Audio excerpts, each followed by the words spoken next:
Hello everyone. Ang inyong lingkod na gala, nandito na ko ngayon sa LA. Pumunta na ako ng San Diego.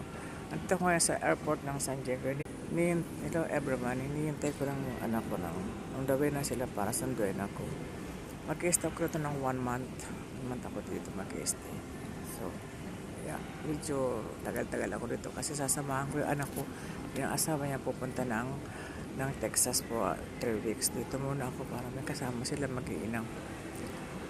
So, medyo tungkulin ng lola. Alam niyo naman siguro, magluto, maglinis, makipaglaro sa apo.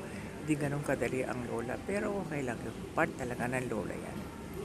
Kaya, dito ang airport ng San Diego. Yun, doon ako galing sa taas. Then ako bumaba. Ayan, maliit lang. Para bang Colonbon yung airport. Hindi, mas malaki rin sa Colonbon. Pero pagod na pagod ako. Pagod na pagod talaga ako.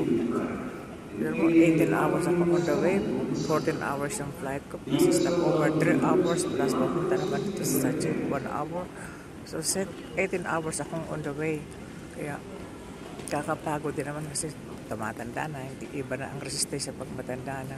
Pero okay lang, nandito lang ko sa destination ko talaga.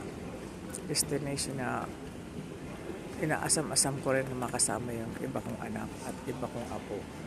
Pero pagagaling ko dito, babalik naman ako Australia po a month. Kaya okay lang siguro na paggala-gala hanggang kaya, sige maggala ng gala. So, ang mga masasabi ko nga lang, hindi masyado interesting ang video kong ito. Kaya lang kasi nasabay ko lang sa paggala-gala. Kaya ayun. Yun lang talaga ang gagawa ko sa ngayon. Ibang part naman ng airport bawal naman mag-video, kaya hindi ako ginagawang mag-video. Yung patago lang ako at walang nakakita. Pero yung mga tao pinanonood ako, baka sabihin pasalita ako ng salita mag-isa. Ganoon talaga pag ang vlog ko nga hindi pa maayos, pero okay lang, maayos din yan. Kailangan ko na ng more experience at kailangan ko ng magandang aparato. Sana makabila ako ng GoPro dito. Medyo mura lang para maayos ang video ko parati araw-araw. So, siguro hanggang dito na lang. Thank you. Pinaalam ko na sa inyo kung nasaan naman ako parte ng mundo. See you soon.